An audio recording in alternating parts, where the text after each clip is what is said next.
Hey up guys, it's Mason and this is WITD News.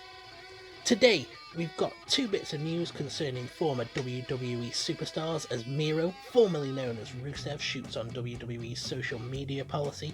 Matt Cardona, formerly known as Zack Ryder, talks about how he felt about working with Mojo Rawley, an update on the health of Matt Hardy, and some interesting information regarding the authors of Pain. Buckle up, because it's time for the news. Well, this weekend, Miro, formerly known as Rusev, took to his Twitch stream where he got out his verbal guns and did some shooting on WWE's social media policy. Wrestling Inc. reports that after WWE's official Twitter tweeted out a video of Rusev's match with Roman Reigns at the 2016 Clash of Champions pay-per-view, Rusev said the following: "Not tagging me is a low-class, unprofessional thing to do. WWE's social media policy is stupid. I don't work for the company anymore, but I continue to receive quarterly checks for the Rusev merch that they continue to sell. And you know, I ain't freaking dead, so why don't you just tag me?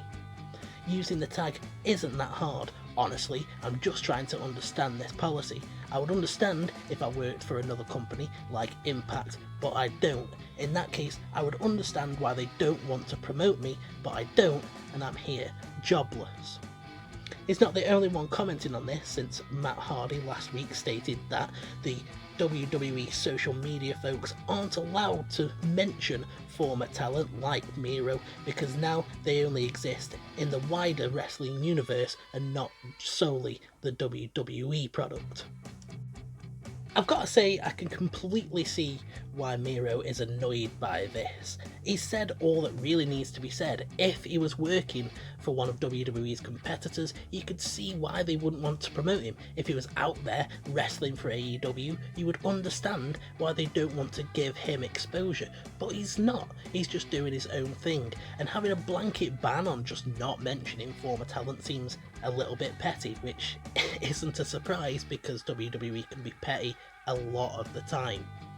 I really don't think that they should do this sort of thing though. It risks souring a relationship with someone that might come back in the future. Nobody knows what Miro's plans are. We don't know if he's open for a future return, but he's definitely not going to be if you don't show him the respect that he's earned by putting his body on the line for you for years. Next up, Matt Cardona, the former Zack Ryder, revealed in a shoot interview with Fightful.com how he felt about working with Mojo Rawley as the Hype Bros. The following is a quote from the Fightful article that I will link below. "I love Mojo personally. I hated working with him professionally.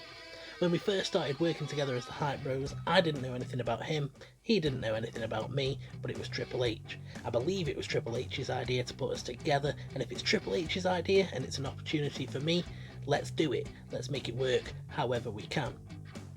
Fightful points out that despite it not being something that he wanted to do long term, Cardona ended up putting in 2 years of work with the Hype Bros, working around 225 matches. He states that Mojo is a hard worker. He's always willing to learn and try new things, but by the time they made it to the main roster, after about a year of working together in NXT, Cardona already felt like he was done with the team, and he just talks about the fact that whenever he felt like he was going to be done with it, like when he won the Intercontinental Championship or when he got injured and Mojo won the Andre the Giant Memorial Battle Royal, they just kept sticking them back together, including a time when he didn't even know that Mojo was there and he was hidden on a bus and he hadn't even told him that he was there. He says that he thinks that Mojo is great as a heel, slightly annoying as a face, and at times he would legitimately facepalm while on the apron. He says that Mojo is deceivingly big and that he hopes that WWE will give him his 12th mini push and this time it'll actually take off. I've got to say I was quite surprised about this when I saw the headline that he was revealing how he felt about working with Mojo. I thought he was going to say I loved it, it was great fun, but no, he wasn't up for it at all, and this just proves that WWE superstars, wrestlers, whatever you want to call them, need a bit more freedom.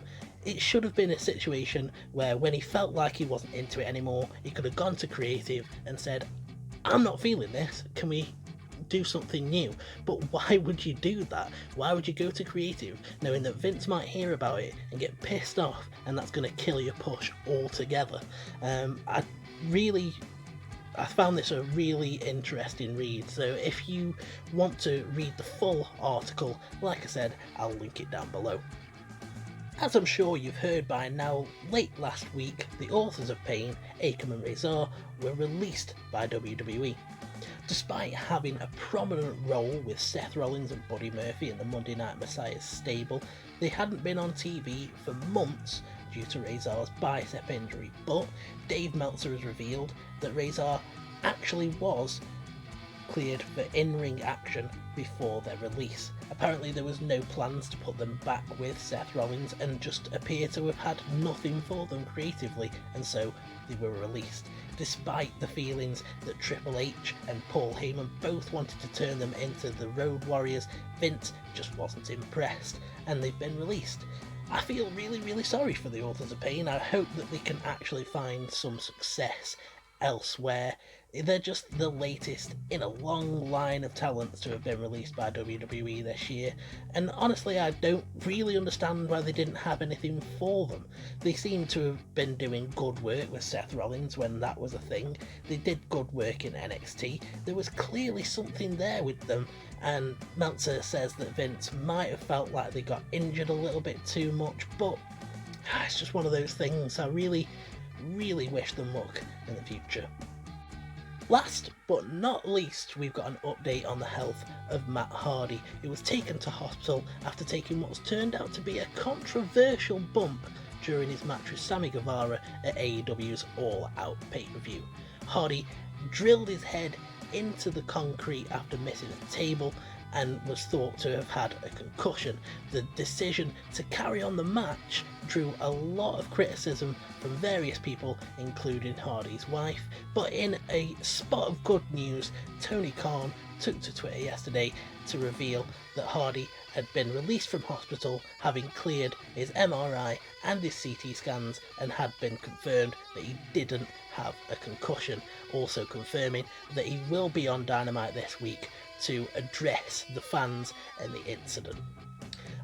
I didn't personally see this. Obviously, for those of you who know this channel, you'll know that I am blind, so I can't really comment on the actual bump. But as far as Matt Hardy goes, I'm really glad to hear that he's okay, because it's always scary when people take these nasty bumps. I'm really interested to see what you thought about this bump in the comments section. Well, that's it for today's news. If you've got something to say about any of these news stories, drop it in the comments section. If you've enjoyed this video, hit the like button, and if you want more news and reviews, then you better subscribe, or else I'm off, and you should have a good one.